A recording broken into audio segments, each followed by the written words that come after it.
सुप्रभात। मैं जगेंद्र राणा। ध्यान के 3 चरण, यह हमारी आज की आध्यात्मिक चर्चा का विषय। ध्यान के 3 चरण। ध्यान करने के 3 दर्जे होते हैं।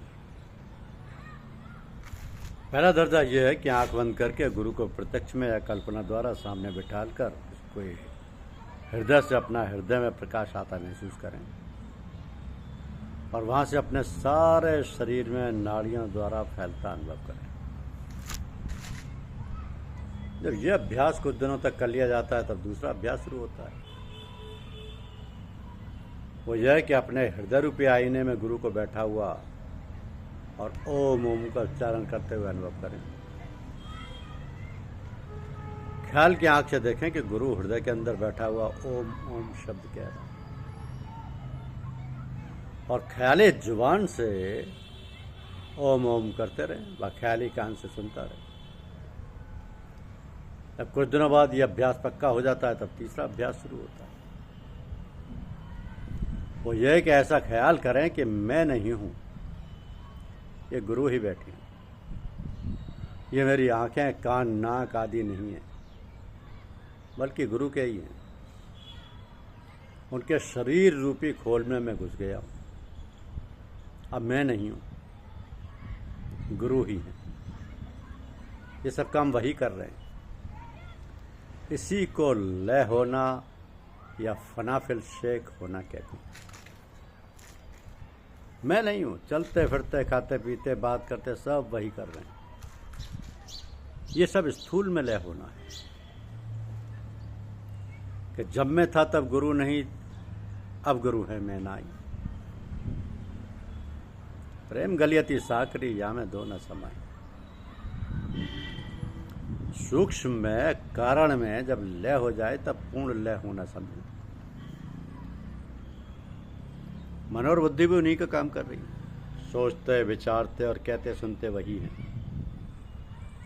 उस मौके पर वो क्या कहते क्या करते हमसे वही काम होना चाहिए। मतलब यह कि अपना आपा चला जाए और उनका आपा आ जाए। ऐसे गुरु की सब बातें शिष्य में उतर आती हैं। इसी को भगवान श्री कृष्ण ने गुरु की हैसियत से अपने शिष्य अर्जुन से इस प्रकार कहा, मन मनाभव मद्भक्तो मद्याजी मानमर्ष गुरु मामे वैश्यस्य युक्ते बमात्मनम मत्मा परायणम। कि हे प्यारे अर्जुन, मुझ में मन को लगा, मेरा ही स्मरण करता रहे, मेरे सिवा किसी दूसरे के सम्मुख सिर मत झुका। पूजा अर्चना जो कुछ तू करे वह मेरी कर। केवल इस एक साधन से तू मुझ जैसा बन जाएगा और मुझ में मिलकर एक हो जाएगा। ये प्रेम योग का साधन है। इसका धीरे धीरे अभ्यास बढ़ाया जाता है और उसका लाभ यह होता है कि वो अपना अस्तित्व खोकर गुरु रूप धारण कर लेता है। जिस समय यह अवस्था शिष्य में आ जाती है, गुरु की सारी शक्तियां उसमें उतर आती हैं। जिस स्थान पर उसका गुरु पहुंचा होता है उसी स्थान तक शिष्य भी एकदम बिना कुछ किए धरे जा पहुंचता है। उसका आपा मिट जाता है। मनुष्य को क्या करना है? केवल अहम भाव ही तो त्यागना है, जिसके लिए इससे सरल उपाय दूसरा नहीं कि आपा मेटे पेऊ मिले, पेऊ में रहा समाए। अकथ कहानी प्रेम की, कहे तो को पतियाए। इस संबंध में सूफियों ने भी कहा है कि तू दरो गुमशो इनस्तो बस, अर्थात तू उसके अंदर लय हो जा, यही कमाल है बस। बेखुदी छा जाए ऐसी दिल से मिट जाए दुई।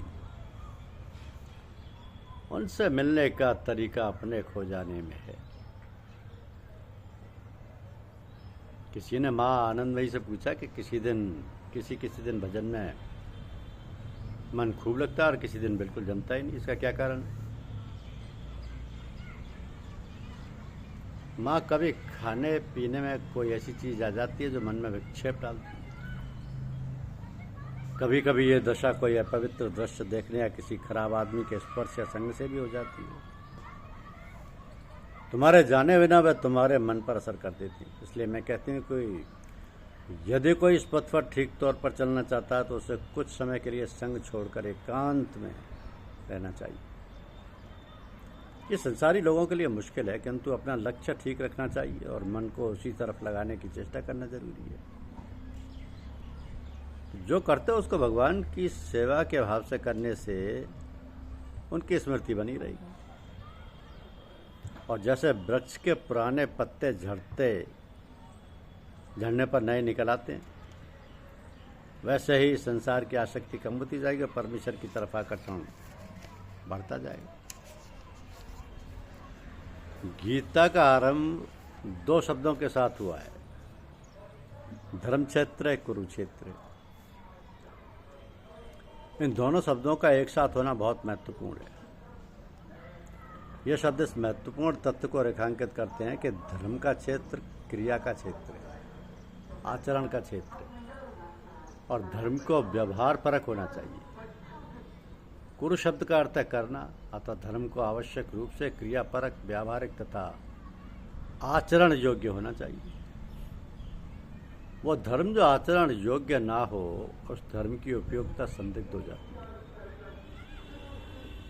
धर्म का क्षेत्र वास्तव में क्रिया का क्षेत्र है और आचरण धर्म में यदि शामिल नहीं होता है तो फिर धर्म केवल सिद्धांत मात्र रहेगा। क्योंकि धारण योग्य को धारण करना ही धर्म है। धारण योग्य को धारण करना ही धर्म है। तो वास्तव में धर्म में एक साथ ही चेतनता व आचरण शामिल है। धर्म में एक साथ जागरण व आचरण दोनों का समावेश होना चाहिए, नहीं तो बिना आचरण के धर्म के उच्च सिद्धांतों की कोई सार्थकता नहीं हो सकती। गीता के आरंभ के ये दोनों शब्द इसी सच्चाई की ओर संकेत करते हैं और यही गीता का मुख्य संदेश जान पड़ता है। बहुत समय पूर्व यूनानी दार्शनिक सुकरात ने कहा था कि ज्ञान ही सद्गुण है। ज्ञान ही सद्गुण है, मीन्स वर्च्यू इज नॉलेज। अब सुकरात की इस मान्यता का यह स्पष्ट अभिप्राय था कि ज्ञान की परिणति सद्गुण में होनी चाहिए, तभी ज्ञान की सार्थकता है, और धर्म द्वारा ज्ञान का सद्गुण में रूपांतरण हो तभी ज्ञान की उपयोगिता है। अब धर्म के द्वारा ही व्यक्ति का जागरण उसके आचरण में समाविष्ट होता है। यदि ज्ञान सद्गुण का सृजन नहीं करे तो वो ज्ञान अवास्तविक है। तो वास्तव में गीता की समस्या एक सैद्धांतिक समस्या नहीं है। अर्जुन जिस मसले पर कृष्ण का मार्गदर्शन चाहता है वो समस्या सिद्धांत की ना होकर युद्ध से उत्पन्न व्यावहारिक समस्या है। अर्जुन युद्ध के समय मोहजनित समस्या से ग्रस्त है और उसे क्या करना चाहिए? ये प्रश्न सीधा आचरण से संबंध रखता है। इस अर्थ में गीता व्यवहार परक समाधान प्रस्तुत करती है और इसी कारण गीता को प्रबंधन का विज्ञान माना जाता है। धर्म को गीता इस दृष्टि से सामाजिक परिप्रेक्ष्य में देखती है और व्यक्ति का समाज सम्मत आचरण क्या होना चाहिए ऐसे दिशा निर्देश प्रस्तुत करती है। जीवन भी एक युद्ध क्षेत्र है, इस मायने में कि इसमें धर्म का आचरण किया जा सकता है, स्वयं के जागरण को आचरण में रूपांतरित किया जा सकता है, ज्ञान को सद्गुण में बदला जा सकता है। प्रत्येक आत्मा में दैवीय अवतरण की ये संभावना है। धर्म का क्षेत्र क्रिया का क्षेत्र है, जागरण पूर्ण आचरण का क्षेत्र है, गीता के शुरू के 2 शब्द यही संदेश देते हैं। धन्यवाद।